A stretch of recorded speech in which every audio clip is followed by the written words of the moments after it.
Welcome to Chief Evangelist. I'm your host, Ethan Beute. I'm on a mission to explore and understand the role of the Chief Evangelist and the movement behind it. How should founders, investors, and C-suites be thinking about it? How does it benefit the company? Which companies and markets need evangelism most? What does the work involve?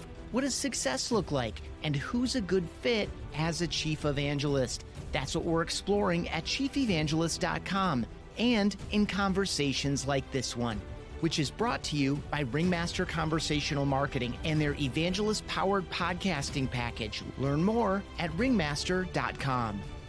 Today, we're learning from the founder and CEO of Chief Evangelist Consulting. She's got a background in customer success, client retention, and member advocacy. She's got a passion and expertise in community building, and she's on a mission to help organizations win through evangelist-led growth. Leslie Greenwood, welcome to Chief Evangelist.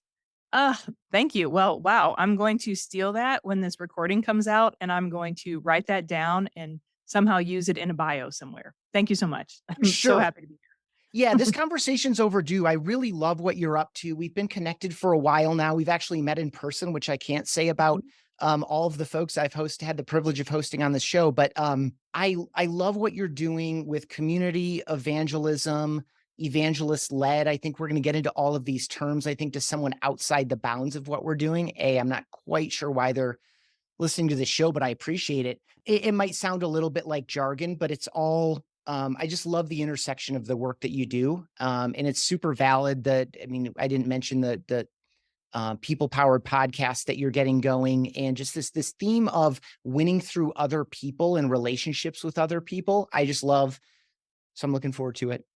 And I'm going to start with my standard opener, which is, all right. What is the most important job of an evangelist? I think the most important job of an evangelist is to be a true champion of whoever they're evangelizing for. And I think to clarify what a true champion means is, for me, it's authentic. It's heartfelt. You truly believe in the product or service. That's where I get into like this internal debate with myself between evangelist and influencer. And so, like, for me, an evangelist is like, I love the product and I just want to go shout it from the rooftops because of this connection or passion I have about the product. Really good. We will get into influencer, creator, ambassador. There are like different words around this. I think we agree on that topic, and we'll get to that. But I think one of the unique things about your approach to it is the idea that it's not just, most of the folks I'm speaking with on this show are employee evangelists. Like, they are internal to the organization. They've been recruited or assigned to the role, and they're off doing these things, and it looks a lot of different ways. And I think you have a lot to say about that too. And certainly your expertise in community building is a skill and a practice that many evangelists are undertaking or are already successful with. But you also have a lens toward, I think, customer evangelists. So just talk about who is an evangelist. I think your definition is wide enough that it includes those people and perhaps more. But talk about that. Like I am a chief evangelist, but there are also, I know we have customer evangelists, or else our lead flow wouldn't be what it is. 100%. So just talk about that. Talk about the different ways that term can be applied, and maybe who wears it and who doesn't, and these types of things. Yeah. Yeah. So for me, yes, there's this. I think when I first started thinking about, like, how did I want to go into business? How did I want to go to market? What did I want to talk about? And that's how you and I actually got connected for like our first kind of like deep, oh my gosh, we're going to be friends kind of conversation. My theory is more of anybody can be an evangelist. If you're talking about your community or your customers, those are the people that I like to focus on. Most companies can't afford an Ethan Beute that just goes out and talks great things about their product. Now, at least maybe the most companies that I work with, which are earlier stage startups, they definitely can't do it. That's hopefully their founder. But it's taking your average customer, John, Jane, Sally, whoever, and giving them an experience that is so amazing and beyond what their expectations, whether it's an experience in the community and experience with your customer success and experience with your product that over delivers in a way that they want to go out on their own and say, I love XYZ product. So for me right now, my current, I know you're going to ask me this later, but this is just a side note. Like my current thing is like, I love Grove Cookie Company. They've given me an amazing service. I am able to use it for gifting as a small business. It's personal. The founders talk to me, and it's just like it fits a need and it makes me feel a certain way, in which case I want to go talk about them. And so, think about the power of that. They create 100 of me who will go out and do their bidding, basically. I'm going to go market them. I posted them on LinkedIn. I'm going to talk about them. They don't need to spend as much money on marketing. And so for me, that's the thing. I mean, it's good for the company, but think about the value for that customer who, really comes out feeling a different way than what a normal customer feels like in doing business with a company. Very good. First of all, I'm not as expensive as someone might think. Um, just tying back there. And then what you also made me think about is just the way that, like when you get that, I have mixed feelings about the term, but when you get that flywheel going, I'm Mhm. thinking about you as a small business owner sending these gifts to other people and the way that it's received. And now in my head, I'm in like Apple packaging and kind of the worship of that experience. But like Mhm. there's a way to package and deliver that such that the recipient doesn't just feel amazing about Leslie, the person kind enough to do this for them, but Mhm. also about like, this is a different cookie experience than I've ever had. And like, it just kind of gets going that way. So it's not just, what I heard there as the main theme was customer experience. Like, what is it like to be in relationship with this company all in? And that does include price and value, but it also includes a lot of these other less obvious or less tangible or even less measurable things. How do we what are some of the extra touches that we can do to equip you? Now I'm staying in this cookie zone. Right, right, right. Equip you, Leslie, as a direct customer and or the other people affected by the product or service delivery. It's not just, or is it just doing everything at a level that anticipates people's needs and exceeds them? It goes beyond that, and I'm gonna go back to one other, thing that you mentioned, and I think for me, it starts with a point of view, and I think all companies should have this, a point of view on how they're gonna treat their customers or the experience the customer will have from the moment they first interact. Maybe that's the website, etcetera, but I think more for me, I'm thinking about, like, the first time they talk to a human in the company, like, having that as an anchor. As we all know, times get great, times and then you have so many customers, you're like, "Oh, I don't need to give them this level of service anymore because I have so many customers," or, "Oh, times are bad. Oh my god, we gotta scale back."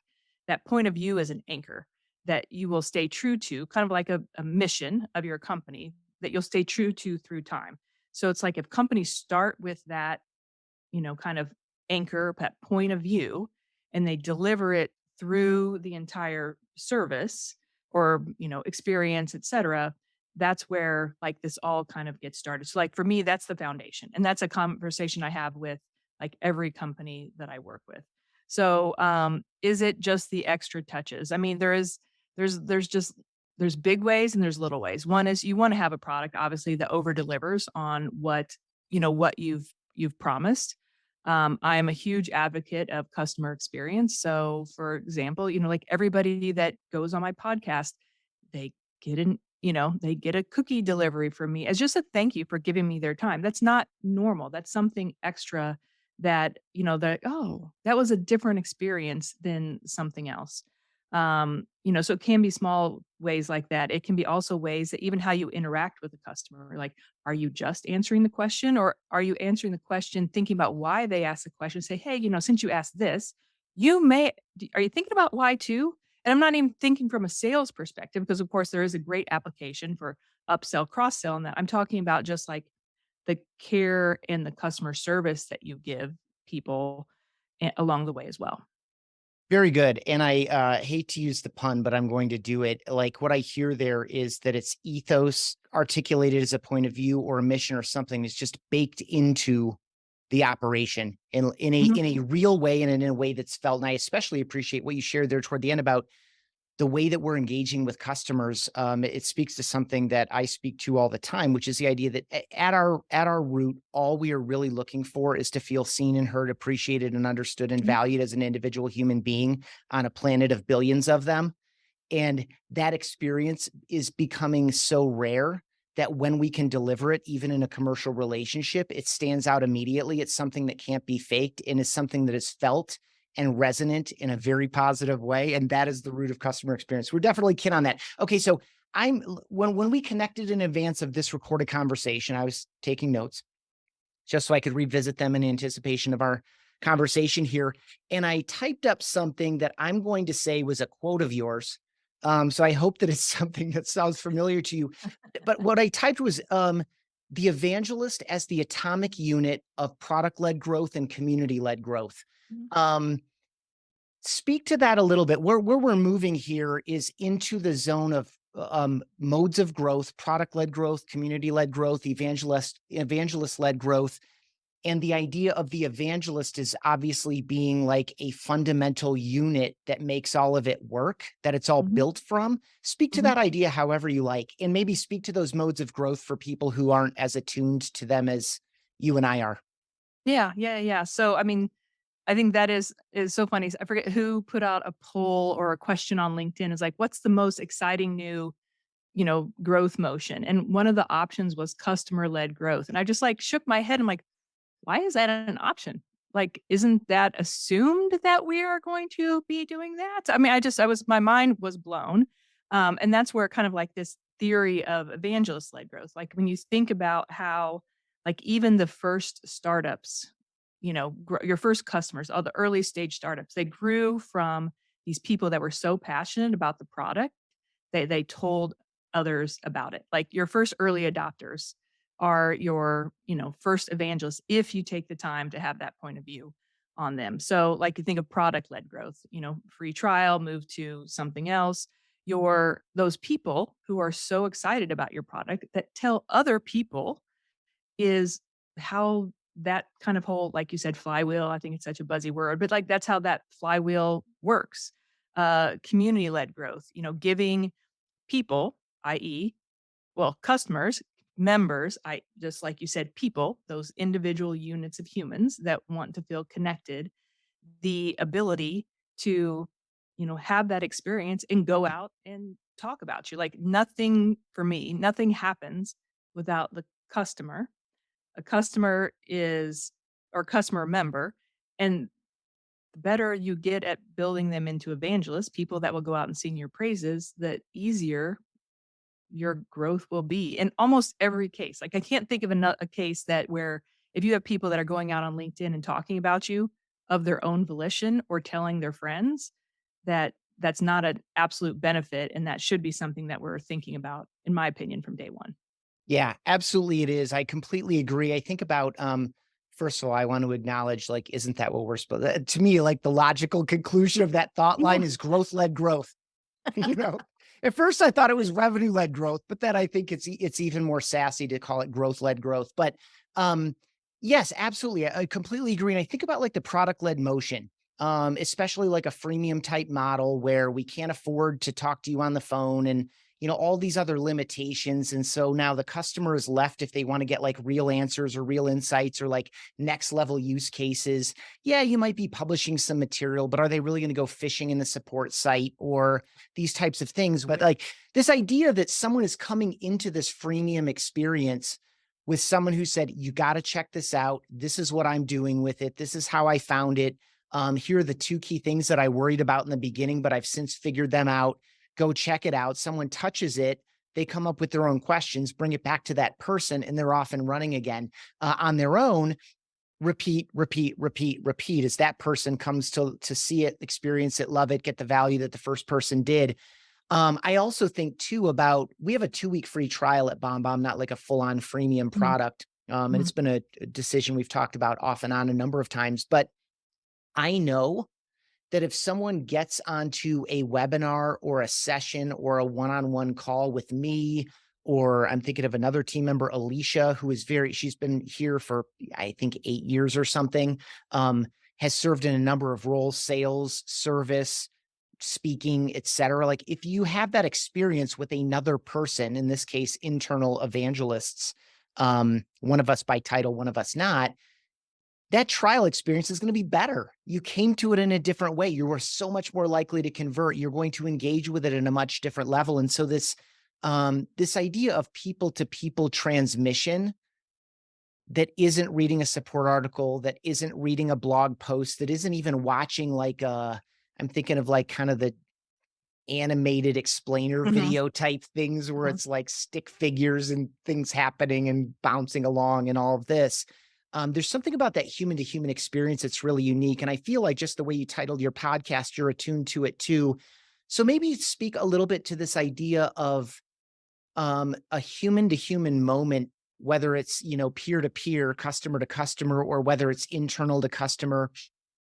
Talk about the unique power or value, or even in community, peer to peer to peer to peer to peer to company. mhm, You know, mhm. um, in this increasingly digital environment where attention is harder to get, trust is harder to build, um, speak to the power of these human to human experiences, and then maybe I'll get into your expertise and perhaps how we can facilitate them more often or more effectively. Mhm.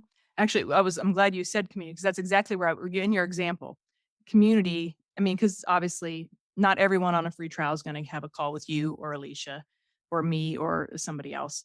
But bringing a community into that aspect, and then those people are interacting with already your raving fans, your evangelists. They're getting their questions answered. They make a connection with another, member of your community.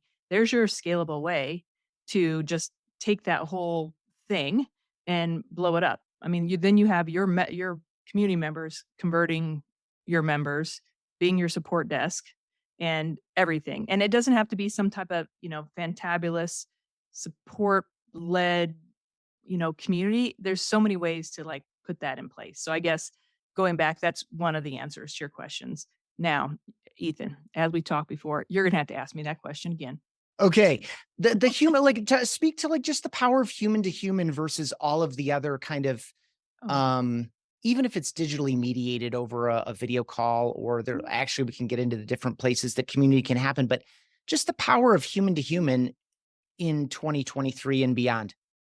I think that's huge, and, you mentioned the podcast, so, on my podcast, I'm interviewing go-to-market leaders about their superpower and how that interacts with how they think about, build community. It's very interesting. Of course, there's a common theme, but they're all very different, but it is about there's a lot of the conversation so far that we're talking about authenticity, vulnerability, the ability to connect people or to connect with people. And those people that are so, like, really good at their jobs. I mean, these are amazing go-to-market leaders, and when I ask their superpower, well, some of them try to tell me it's B2B marketing, and I'm like, "That's not a superpower, you can try again."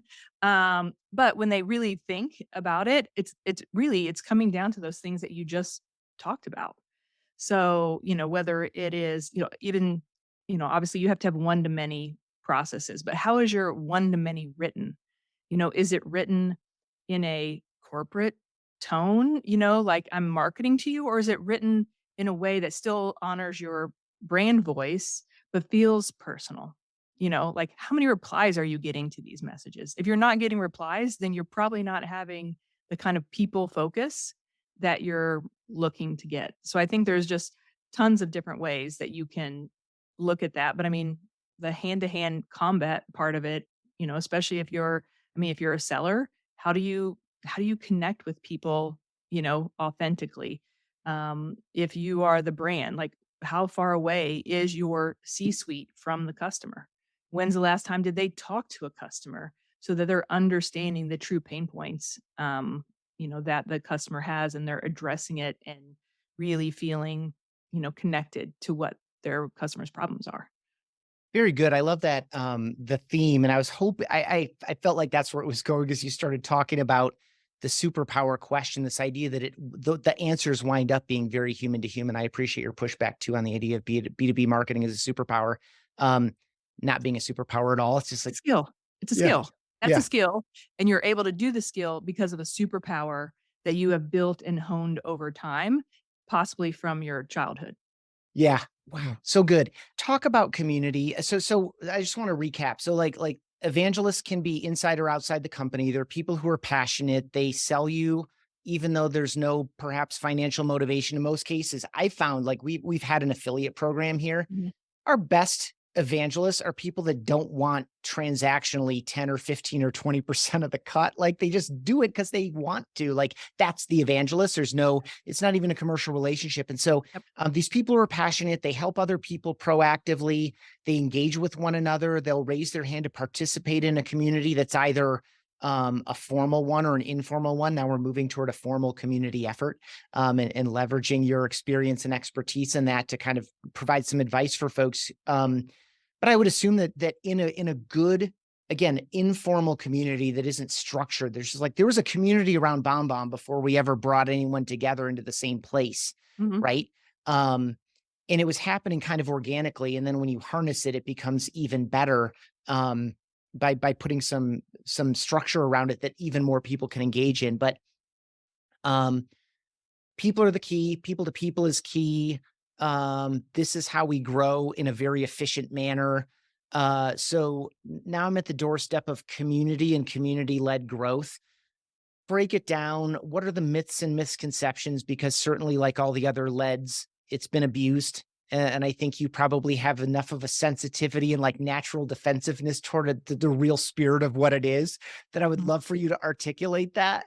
Um, Talk about what is community, what isn't community, and then maybe after we get through that, we can talk about some different ways that it can look for the people that are like, well, I don't need another Slack channel. Mm, mhm. Yeah, I'd say, it's interesting. I was talking to someone the other day, and I honestly I forget who it was, and I do think I will just go out there that community can be whatever you make it. Like in your personal life, it's whatever you make it. It's your family, your friends, the people you go to coffee with, the formal communities that you're in. It's somewhere that you interact with others and you get value and give value. From a business perspective, I think for me, the delineation is like community and audience. Audience is who you're talking to. I'm sure, I mean, you're a marketer. I'm not even going to tell this in marketing words. I'm going to tell you in Leslie words on how I understand it. Cause so Please. y'all don't judge me on my marketing expertise. Um, audience are the people that you talk to.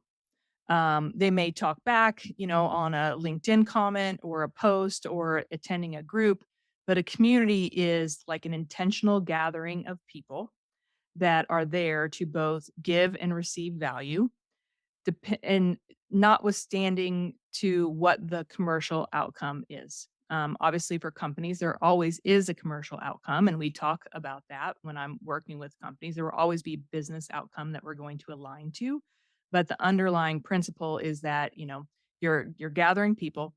You're going to agree to give them continued value over time. Think of it like a brand play, and eventually one day you will get the commercial success. So for me, it's like an owned versus rented. So like a rented community, which really is an audience in my opinion, is LinkedIn.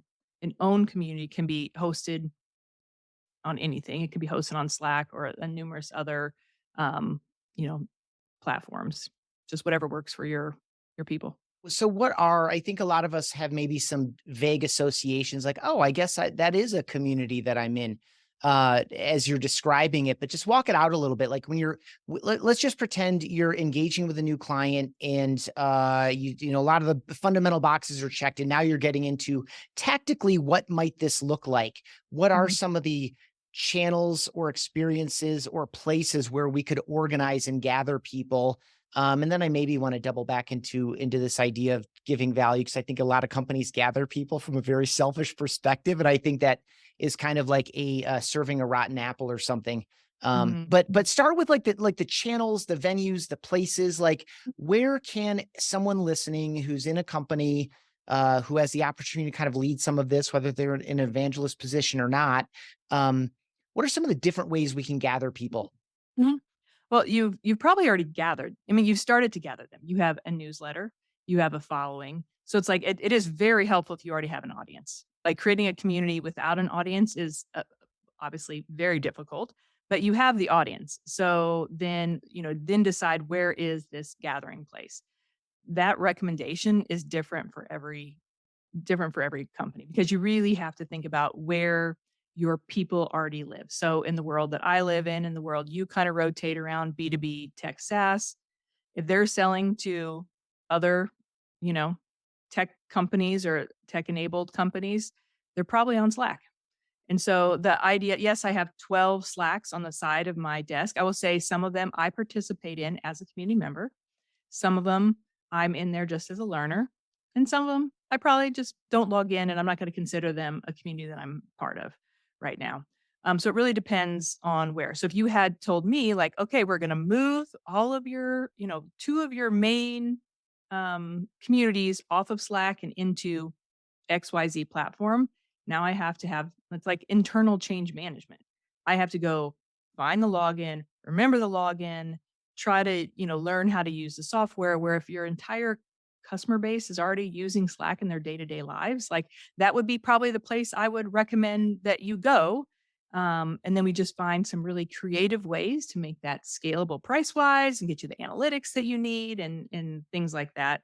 If they're not already on Slack, there are plenty of different platforms, some that range at $100, a month that are more, affordable for like a creator or earlier stage startup. And there are ones that are, 25 to $50,000 a year. And it really just depends on where you are, what the purpose of the community is. And I'd say most of the customers that I work with, we're starting small. Like we're starting with this initial gathering of their original evangelists, the original consumers that like took that leap with them to like, okay, I'm gonna try your product that may or may not work right now, but I see I see that there's promise. Like those are the first people start with gathering those, and then we can totally build from there and create you this amazing thing in time. Hey, thanks for listening to Chief Evangelist. For so many reasons, podcasting is a great opportunity and channel for evangelism. If you've been thinking about a podcast or you want to shift production and promotion to a team that's especially evangelist friendly, check out ringmaster.com. Their Connect, Engage, Scale program is designed for evangelist-powered podcasting for software and tech companies in the growth stage. Again, you can learn more at ringmaster.com. They're also the team behind this podcast. Speaking of Chief Evangelist, let's get back to it. Awesome. For someone who feels like there are evangelists in their customer base, but they don't know who they are, how would you advise people to go fishing? Yes. Okay. So if they don't have a community already, if you have a community, you're going to look at your login data. You're going to know who your loud evangelists are but just there's this. I think it's called the 99-1 rule. 90% don't participate, 9 participate some, and 1% are the ones that you're seeing every day. So you've got 99 more percent of people that might be doing things that you're not seeing. So it's like looking who's logging in, but maybe not the loudest voice in the room. If you don't have a community already, so I would look at your NPS data, not just the numbers, but like who's writing comments. Like I want the comments, please. If y'all are doing NPS, please ask not just like why, please ask another question. Those are the people that you can go and start to find those evangelists. One, I took the time to hit the button, number one. And two, I actually took the time to write. And in today's world, that's a huge thing. And if we're not paying attention to that, that is a big red flag to me. You could find it in your CSAT data. So if you have a big customer support team and people are just constantly giving you positive reviews, if you have usage data like Pendo data, who are the people that are logging in, every day and using your product compared to the other 9 people on their team who have seats that are not logging in. And then how do we find those people and create an external evangelist within their company to get them to get more people to use the seats? So those are a couple of the ways I would say to find. They're all there and they're in sight somewhere if you look in the right places. Super practical. I love it. And the way that I've engaged with some of that stuff myself is I'll just send personal videos to people and see if they want to talk to me, but just to gather stories, examples, etc. So there are a lot of things you can do here in addition to inviting people into a community. I think we both have a sensibility around in person. I know that it's harder to do. We can't do it as often, depending on how geographically spread your team is. It's a thing, but that last pass was so insanely practical that I would love for you to do so is similar to the degree that you can on in-person events. I think those can look a lot of different ways. I think immediately some people think that sounds really expensive. I don't know how we need sponsors. We don't we don't want sponsors, like all these other things. Like I think Mhm. people hold themselves up with all of the roadblocks that are obvious. Yeah. Because I I think you and I think you agree that that's the single most powerful, like to take a digital community and create, Mhm. even if it's annual, an in-person thing. I think that Mhm. just supercharges the whole thing. Yep, yep. Actually, I think it's Duolingo, which is, cited in many different community books about how they have all these volunteer ambassadors that host local meetups, um, all around the world all the time.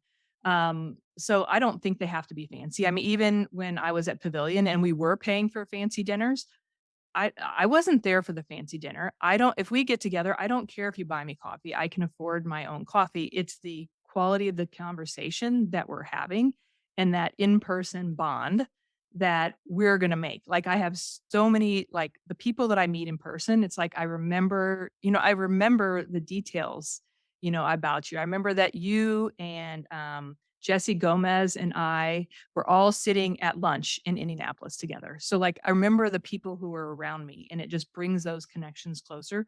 So it's like almost like, when people start thinking of the challenges they're gonna have before, like, the idea is even baked. So it's like you don't that's not even a question you need to ask because we're not even there yet.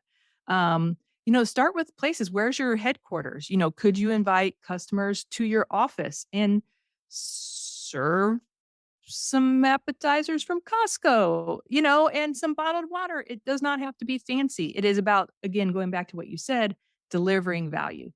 Don't just ask me for, come over for a happy hour. I need you to, because, we're happy houred out, I think, a little bit. And then also we are, it's harder to extract value from a happy hour. Like I prefer something that, we have maybe not a structured conversation, but a little bit more of a facilitated conversation, making sure everybody gets value out of it. So like, instead of thinking about like, how am I going to afford this? What kind of food am I going to buy? What if too many people show up? What if not enough people show up? Focus on like what is the value you're going to deliver in that session, and I think the rest will take care of it. Like no one cares if you give them a hot or cold or semi-warm appetizer in these meetings.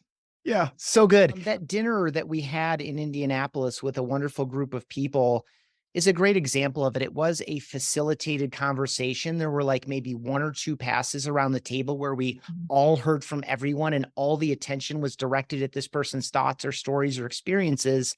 And then it broke into like these three people here, those people across from each other. Mhm. Like, and it breaks down like a normal conversation does. But this, um, at the risk of going into too many of my curiosities while I have you, before we get into evangelist versus influencer, perhaps versus creator, perhaps versus ambassador.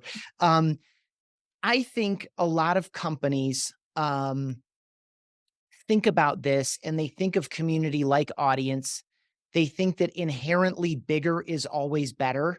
The way that we're going to measure success, because it's difficult to attribute this person talked to that person. It wasn't recorded, it wasn't published. It was just two people talking. And now we have this really nice 5-figure deal as a consequence. We might not even know that. So it's hard to attribute a lot of this stuff. And so I think short of that, we wind up going to the easy, lazy, stupid stuff of how many, how many, how many, how many, Mhm. rather than how good, how good, how good, how good. Speak a little bit to, and I'm kind of drawing back into this audience versus community scenario, but like, and I'm also influenced by this idea that yes, we had a great bigger event that day, but we also had a different and equally wonderful, not better or worse, but like an equally wonderful experience as a subset of that bigger group of people. And so it's this idea that bigger isn't always better.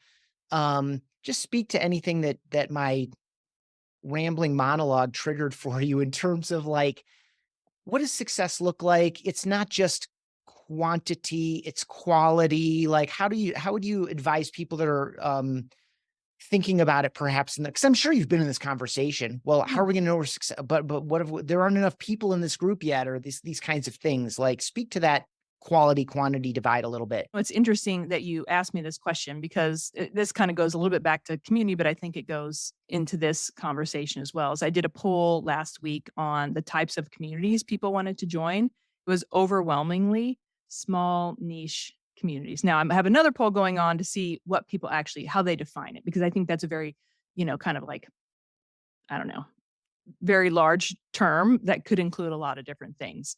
But I think the same thing goes for events. Now, it could be quantity, especially if you're putting on a larger event, you have sponsors, you need to show value to them, et cetera. But then within that, how do you create these subgroups of people to have that more intimate experience?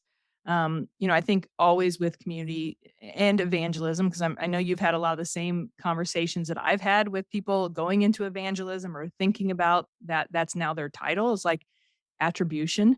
Um, and there's actually, I think, from a data from CMX says that only about 10% of all community managers can like accurately give you this information. So it's not just like one person can't figure it out. It is a larger issue because it touches so many different things.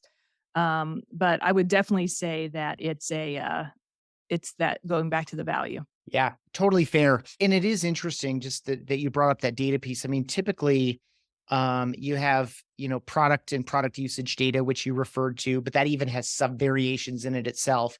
You need to intersect that with revenue data and try to figure things out there. And then now you have this pool of community data, who's engaging, how often, these types of things, and intersecting that in a meaningful way just adds another layer of complexity to a spot where there's already plenty of challenge, but it's perfectly fair. So, would you advise? So, I'm just going to draw a parallel to some of the conversations I've had with people who are, heads of evangelism or chief evangelists. Mhm. I think a theme that I'm hearing a lot is there's just a lot of trust and a great relationship with the CEO or other executive or leader who said, let's do this. This is a thing, no Mhm. matter how that came about, whether it was their Right. idea and they found someone or identified or tapped someone or recruited someone in, or whether it was someone who emerged that way and sold it up to an executive. There's just a level of trust that buys patience and grace and understanding around the lack of attribution. Are Mhm. you seeing the same for the other 90%? Is it generally, an acceptable leap of faith with a VP marketing or a CMO or somebody else, depending on where the community lands? It could maybe be in a chief customer officer's purview. Um, is it a leap of faith the same way that Mhm. it often is between an evangelist and, that person's leader or executive? I think at first it definitely is a leap of faith because one of the things, community takes a while to develop, it takes a while to build, and then it takes a while to actually see the tangible outcomes. I think like 12 to 18 months for us to be able to, start saying, okay, this was a community qualified lead, this has influenced pipeline. And I just tell people there's nothing you're going to put on a board slide for like 18 months. So yeah, there's that leap of faith. I think the great thing about today in community is that there's so much talk about it, especially in the B2B space. There are good case studies of, I think for sure Salesforce, like because of people in the community, they have a higher ACV by X%. They retain at a higher percentage. So like there are plenty of studies out there of people who have attributed that. Now it's just how do, the people that aren't Salesforce or Gong, get access to that data, harness the data in a meaningful way, especially when resources are strapped and you've got, your sales team needs something and then the community needs something. I'm feeling like the community is not going to get first dibs on the RevOps person. But one of the things that you triggered earlier is thinking about like ways that you can start to see. So the things that I ask customers to start, um, what do you call it? Start benchmarking if they're not already is one referral data. It's interesting. Many don't have it or they have it informally. And so like going through one customer I worked with, like we went through their referral data and found out that almost was it 40% of their community had come from referrals. There was no referral program. They just listed the person and then you take that, like each person that's referred in is 4 times more likely to refer someone as well. And so that's huge. So benchmark that. Where are you at now? If you don't have one, let's at least add a field on your customer form. How did you find out about us? Open ended. So maybe they'll name, Ethan Beute is how I found out about you. And the other thing is social mentions. So, how often are people mentioning you? Where I'm at right at this part with Porch, a community that I've helped build in Canada for immigrant entrepreneurs. And obviously, it was a brand new community, brand new company, brand new community. And I'm like, Neil, are you need to start like at least monthly. How many social mentions are you getting so that we can track that over time? Because that's huge. I mean, that is an indicator of evangelist-led growth, or just, growth in general. And so there are those two little, since you wanted tactical things, two things that I would look at after you employ some of these tactics and as you build a community before you can get, hard I influence $8 million billion in pipeline, they can start giving you like those pieces that you're moving in the right direction. Really good. That example you just shared, which is wonderful. I just think about how much an immigrant entrepreneur might really want to connect with someone else who shares those two characteristics. Mhm. And what it makes me think about is, I think another trap. Purely speculating, but I think another trap a lot of people that you may be in conversation with want to jump into is this idea that it needs to directly be a customer community per se, and that the shared belief or the thing that we're connecting around or that the value has to very explicitly and specifically be about your product in a really direct manner. But that obviously isn't the case. And so just share a couple thoughts on that because I think it's actually a much bigger community, a much bigger tent, a much bigger opportunity where you could even draw your competitors' customers in if the theme transcends some immediacy around your company brand product service. Yeah. I mean, I'll just be very blunt and say there is almost no product or company out there that is going to create a sustainable community just based on, you know, like I sell widgets and my company name is X. Like, I'm sorry, no one cares. Maybe that's some people care. Sorry, people. Some people care. But it has to be like, how do the widgets that I sell make your life easier? What if I'm buying this widget?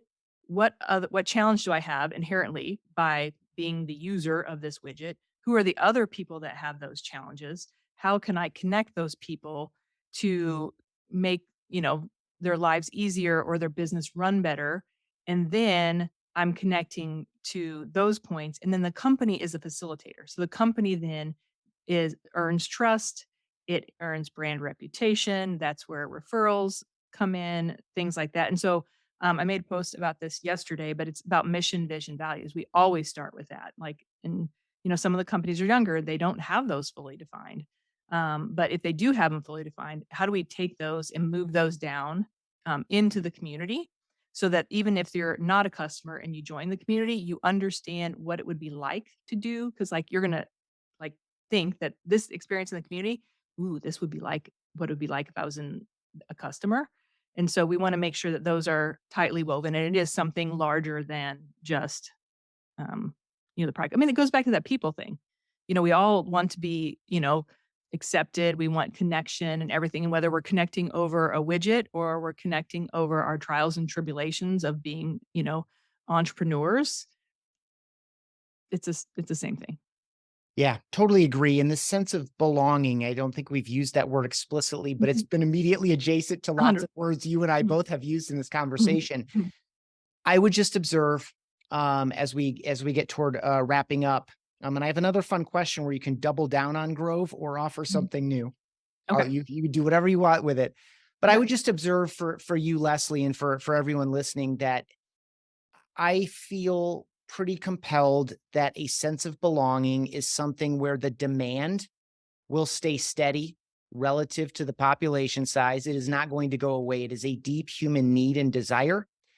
I think the supply is scattered and probably diminishing in general as we move into noisy and polluted digital environments, as more of our work and our lives become this way. And if we can create that in a way that transcends our product or service, we're creating legitimate, real, tangible value in the world at large that's immediately adjacent to our business.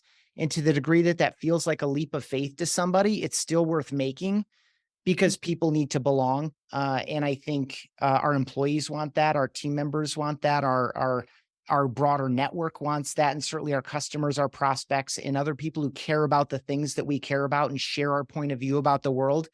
Every single person that fits those criteria want it Mhm. too. And I think community is a great way to do that. And it's a great way to light up more evangelists and to leverage the Mhm. evangelists that you've already built. Um, Can I add you something there? yes, please. It also transcends economic headwinds, Mhm. and It that's is. It's why the irrational buying forces. We have this conversation all the time. Like, it's just like economic headwinds, economic headwinds. And I was like, we did the same thing that every one of our customers did. We went line by line through the business. Some of it was software. There are all kinds of other costs depending on the nature of the business. But we look at all of our subscriptions. There are subscriptions we cut. There are subscriptions we just cut back. And there are subscriptions that remain intact. Mhm, And some degree of that is well beyond ROI. We spent 30 grand on this, but gosh, the value is 68 grand, right? mhm, It's not that it's this irrational buying force. And so the mhm. sense of belonging and shared belief absolutely transcends headwinds. It's great. Okay. Leslie, what is something that you find yourself evangelizing in your own life, or perhaps have been accused by someone close to you of evangelizing? I'm an evangelist of people. So there are certain I mean, not and this changes, depends on what's going on, but there are certain people in my network that need different things at certain times. And if I have this connection with them, like I was on this whole kick that I wanted Danny Liu to be a cookie influencer. That someone was just going to pay him to talk about cookies, and I would just go around and drop his name everywhere.